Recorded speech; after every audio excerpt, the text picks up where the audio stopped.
കമ്മ്യൂണിലെ ഒരു വളണ്ടിയർ അല്ലേ? എവിടെ നിന്നാണ്, എങ്ങനെയാണ് ഇവിടെ എത്തിയത്, ഇതൊന്നും പറയാമോ? എൻ്റെ പേര് നിക്സൺ, വീട് കണ്ണൂരാണ് പേര്. ഇവിടെ ഇപ്പോൾ ഇതിൻ്റെ ഏത് പാർട്ടാണ് നിങ്ങൾ ചെയ്യുന്നത്? അതായത് ഏതിലാണ് ഹോൾ അറേഞ്ച്മെൻറ്റും കാര്യങ്ങളൊക്കെ ആയിട്ട്, പിന്നെ ഇപ്പം ജിസ്യൂത്തിൽ ഫുൾ ടൈമറായിട്ടാണ്. ഇതിപ്പോൾ കമ്മ്യൂണിയൻ 2024 നടന്നുകൊണ്ടിരിക്കുകയാണ്. പൊതുവെ സന്യസ്തർക്കെതിരെ കൂടുതൽ സംസാരിക്കുന്ന ഒരു ആൾക്കാരെയാണ്, ഒരു ഗ്രൂപ്പ് ആൾക്കാരെയാണ് നമുക്കിപ്പോൾ കാണാൻ കഴിയുന്നത് അല്ലേ?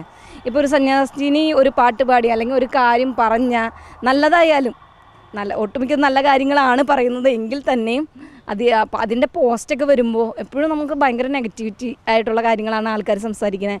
പൊതുവെ ദൈവവിളിയെക്കുറിച്ച് പറയുകയാണെങ്കിൽ തന്നെയും സന്യസ്തർക്കെതിരെ ചോദിക്കുമ്പോൾ തന്നെ നെഗറ്റീവായിട്ട് പറയുന്നത്.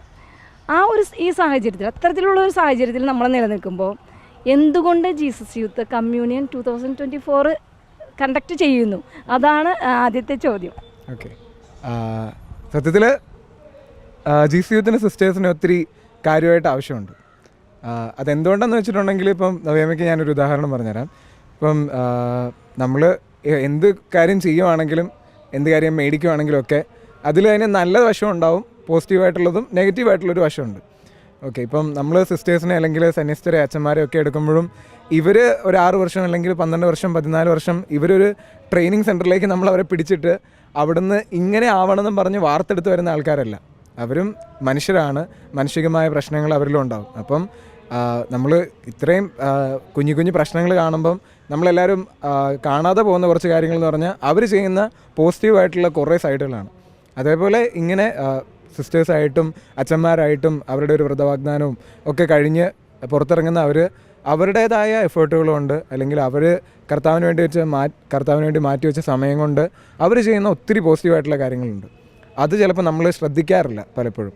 അപ്പം ഇവിടെ ഞങ്ങൾക്ക് ജീസസ് യൂത്തിന് എന്തുകൊണ്ടാണെന്ന് വരുന്നത് വെച്ചിട്ടുണ്ടെങ്കിൽ, ഞങ്ങളെ നന്നാക്കി എടുക്കാനും ഞങ്ങൾ പോകുന്ന വഴികളിൽ പറ്റുന്ന മിസ്റ്റേക്കുകൾക്കൊക്കെ ഞങ്ങൾക്കൊന്ന് താങ്ങാനും തണലായിട്ട് നിൽക്കാനും, അത് ഇങ്ങനെയല്ലടാ മോനെ, കുറച്ചും കൂടെ മാറ്റി ചിന്തിക്കാനുണ്ടെന്നൊക്കെ പറയാനും, ഞങ്ങൾക്ക് വേണ്ടി പ്രാർത്ഥിക്കാനും, ഞങ്ങളെ സ്വന്തം മക്കളായിട്ട് കാണാനും ഒക്കെയുള്ള ആൾക്കാർ ആണ്. അങ്ങനെയുള്ള കുറച്ച് ആൾക്കാരാണ് സത്യത്തിൽ അമ്മമാർ. ഇപ്പം ഞാനിവിടെ ഈ കമ്മ്യൂണിയൻ്റെ വോളണ്ടിയറായിട്ട് നിൽക്കുമ്പോൾ തന്നെ എന്നെ കുഞ്ഞിലെ തൊട്ട് കാണുന്ന സിസ്റ്റേഴ്സ് ഇവിടെ വന്നിട്ടുണ്ട്, എൻ്റെ ഇടവകയിലത്തെ SH കോൺഗ്രിഗേഷനിൽ നിന്നുള്ള. അപ്പം അവരെന്ന് പറഞ്ഞാൽ എൻ്റെ ഒരു എന്താ പറയുക, കുഞ്ഞിലെ പ്രായം തൊട്ട് എൻ്റെ വളർച്ചയൊക്കെ ഒരുവിധം കണ്ടു വളർന്ന ആൾക്കാരാണ്. അപ്പോൾ അവരെയും ഞാനാണെങ്കിൽ തന്നെ കുഞ്ഞിലെ തൊട്ട് കാണുന്നവരാണ്. അവരുടെ പ്രവൃത്തികൾ, അല്ലെങ്കിൽ അവർ സമൂഹത്തിൽ എങ്ങനെ ഇടപെടുന്നു, അവരുടെ പേഴ്സണൽ ലൈഫിൽ അല്ലെങ്കിൽ അവരുടെ സ്പിരിച്വൽ ലൈഫ് അവരെങ്ങനെ കൊണ്ടുപോകുന്നു, പള്ളിയും അല്ലെങ്കിൽ ഇടവകക്കാരും മറ്റുള്ളവരും ഒക്കെ ആയിട്ടുള്ള ഒരു സൗഹൃദം, അവർ മറ്റുള്ളവരിലേക്ക് ഈശോനെ കൊടുക്കുന്ന ഒരു രീതി, നമ്മളെ സ്നേഹിക്കുന്ന ഒരു രീതി, പ്രത്യേകിച്ച് നമുക്ക് വേണ്ടി കരുതുന്നതും നമ്മളെ പ്രാർത്ഥിക്കുന്നതൊക്കെ. അപ്പോൾ അവരെനിക്ക് ഇന്നും ഭയങ്കര എൻ്റെ ഹൃദയത്തിലോട് ചേർന്ന് നിൽക്കുന്ന കുറച്ച് ആൾക്കാരാണ്.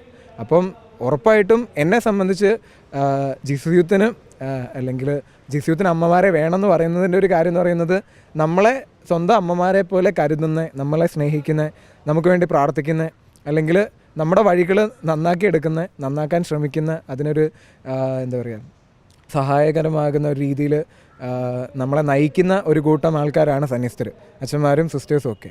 അപ്പം ജീസസ് യൂത്തിന് ഉറപ്പായിട്ടും ഇത്രയുള്ള ആൾക്കാരെ നമുക്ക് വേണം. അങ്ങനെയുള്ളവരുടെ ഗൈഡൻസും പ്രാർത്ഥനയും സ്നേഹവും ഒക്കെ ഒരുമിച്ച് കൊണ്ടുപോയാലേ, അല്ലെങ്കിൽ ഒരുമിച്ച് കിട്ടിയാലേ ഈ മൂവ്മെൻറ്റും അല്ലെങ്കിൽ ക്രിസ്ത്യാനിറ്റിയും അല്ലെങ്കിൽ ജീസസ് യൂത്ത് എന്ന് പറയുന്ന ഒരു യുവജന മുന്നേറ്റവും നല്ല രീതിയിൽ വളരുമെന്നാണ് എൻ്റെ ഒരു വിശ്വാസം. അപ്പോൾ യുവജനങ്ങളെ അവരോട് ഇതാണ് വഴി, ഇതിലേ പോവുക എന്ന് പറയുന്ന ഒരു സ്ഥാനമാണ് നിങ്ങൾ സന്യസ്തർക്ക് കൊടുത്തിരിക്കുന്നത് അല്ലേ? അപ്പോൾ അങ്ങനെ ഒരുപാട് അനുഭവങ്ങൾ നെക്സിൻ്റെ ജീവിതത്തിലുണ്ട് അല്ലേ?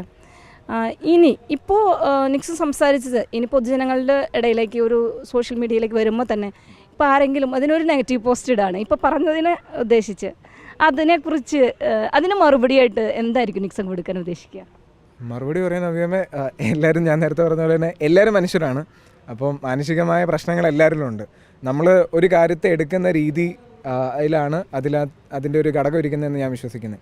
കാരണം ഒരു കാര്യത്തെ നമുക്ക് പോസിറ്റീവായിട്ട് നെഗറ്റീവായിട്ടും എടുക്കാം. നേരത്തെ ഞാൻ പറഞ്ഞ പോലെ ഇവർ ചെയ്യുന്ന നല്ലതായിട്ടുള്ള കാര്യങ്ങളിൽ കാര്യമായ ശ്രദ്ധ കൊടുക്കാതെ തിരിച്ചറിയാത്തത് അത് കാര്യമായിട്ടുള്ളൊരു പ്രശ്നമാണ്.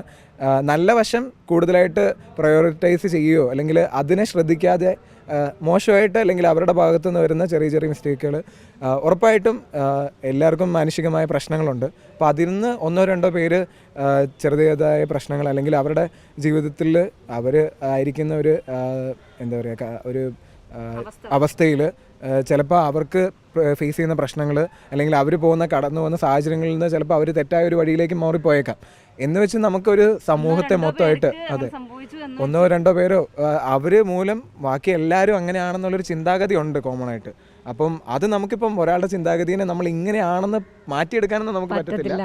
പക്ഷേ സത്യം ഇതാണ്, അല്ലെങ്കിൽ ഇങ്ങനെയും മനുഷ്യർ ജീവിക്കുന്നുണ്ട്, ഇങ്ങനെയും അവരുടെ ഭാഗത്തുനിന്ന് പോസിറ്റീവായിട്ടുള്ള സഹകരണങ്ങൾ നടക്കുന്നുണ്ട്, അല്ലെങ്കിൽ അവരുടേതായ പോസിറ്റീവായിട്ടുള്ള എഫേർട്സ് നടക്കുന്നുണ്ടെന്നൊക്കെ ചിന്തിക്കുകയാണെങ്കിൽ, അല്ലെങ്കിൽ അതിനെയും കൂടെ ഒന്ന് അന്വേഷിക്കാൻ ശ്രമം നടത്തുകയാണെങ്കിൽ ഇതിനൊക്കെ നമുക്ക് കുറേയൊക്കെ പരിഹാരം കണ്ടെത്താൻ പറ്റും. ഇപ്പം അതൊരു അറിവില്ലായ്മ അല്ലെങ്കിൽ തിരിച്ചറിയലിൻ്റെ ഒരു കുറവാണ് ഇങ്ങനെയൊക്കെ, അങ്ങനെ ഒരു പരിധി വരെ പറയാം. പിന്നെ ചിലപ്പം ചിലരുടെ ടാർഗറ്റ് ഒരാളെ അല്ലെങ്കിൽ ഒരു സമൂഹത്തെയൊക്കെ മോശപ്പെടുത്തുക, അല്ലെങ്കിൽ അവരുടെ അവർ ചെയ്യുന്ന ഒരു പോസിറ്റീവായിട്ടുള്ള കാര്യത്തെ നെഗറ്റീവായിട്ട് കാണിക്കുക എന്നൊക്കെ ആയിരിക്കാം.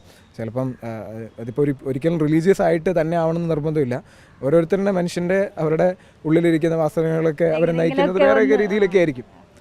പിന്നെ നമ്മളിപ്പോൾ കേരളത്തിലാണ് നിൽക്കുന്നത്. ഇപ്പോൾ കേരളത്തിൻ്റെ ഒരു എന്താ പറയുക ഒരു സമ്പ്രദായം നമ്മൾ നോക്കുകയാണെങ്കിൽ തന്നെ കേരളത്തിലുള്ള ഏറ്റവും ബേസിക് ആയിട്ടുള്ള എഡ്യൂക്കേഷനിൽ ഒത്തിരി പങ്കുവഹിച്ച ആൾക്കാരാണ് നമ്മുടെ സന്യസ്തരും വൈദികരും അൽമാരും ഒക്കെ. അപ്പം അതിൽ കേരളത്തിൽ, അതായത് ഇന്ത്യയിലെ എഡ്യൂക്കേഷൻ സ്റ്റാർട്ട് ചെയ്ത സമയം തൊട്ട് അതിന് വേണ്ടിയിട്ടുള്ള കഷ്ടപ്പാടുകളും പുതിയ പുതിയ ആശയങ്ങളും ഇനീഷ്യേറ്റീവ്സും ഒക്കെ എടുക്കുകയും ഇപ്പം നമ്മൾ കാണുന്നതിൽ ഒത്തിരി അധികം ഇൻസ്റ്റിറ്റ്യൂഷൻസും അത് എല്ലാ വിധത്തിലുള്ള ആരോഗ്യപരമായിട്ടുള്ളതും അങ്ങനെ എല്ലാ വിധത്തിലുള്ള ഇൻസ്റ്റിറ്റ്യൂഷൻസും ഒക്കെ കെട്ടിപ്പടുക്കുന്നതിൽ ഇവരെടുത്തൊരു എഫേർട്ടുണ്ട്. ഈ നെഗറ്റീവായിട്ടുള്ളൊരു ഷെയ്ഡിട്ട് സോഷ്യൽ മീഡിയ വഴി പ്രചരിപ്പിക്കുന്നവർ ഇങ്ങനെയുള്ള റൂട്ടായിട്ടുള്ള കാര്യങ്ങളിലൊന്നും കാര്യമായിട്ട് അന്വേഷിക്കുകയോ, അല്ലെങ്കിൽ അവർ ചിലപ്പം അവരുടെ ജീവിതത്തിൽ ചിലപ്പോൾ അവർ പഠിച്ചത് ഇതേപോലെ ഒരു കാത്തലിക് ഇൻസ്റ്റിറ്റ്യൂട്ടിലോ, അല്ലെങ്കിൽ അവരുടെ ജീവിതത്തിൽ എന്തെങ്കിലും ഒരു സിസ്റ്റേഴ്സിൻ്റെയോ ഒരു അച്ഛന്മാരുടെയോ ഒക്കെ ഒരു കുഞ്ഞിതായിട്ടുള്ളൊരു ഇൻഫ്ലുവൻസോ അല്ലെങ്കിൽ പരിചയപ്പെട്ടിട്ടൊക്കെ ഉണ്ടാവും. പക്ഷെ അവരിൽ നിന്ന് കിട്ടിയ ഒരു പോസിറ്റീവ് സൈഡ് അവരെടുക്കാതെ നെഗറ്റീവ് മാത്രം ചിലപ്പോൾ ഫോക്കസ് ചെയ്യുന്നത് അവരുടേതായ മാനസികമായ പ്രശ്നങ്ങളോ അല്ലെങ്കിൽ അവരുടെ സ്വഭാവത്തിൻ്റെ ഒരു പ്രത്യേകത കൊണ്ടോ ഒക്കെ ആയിരിക്കാം.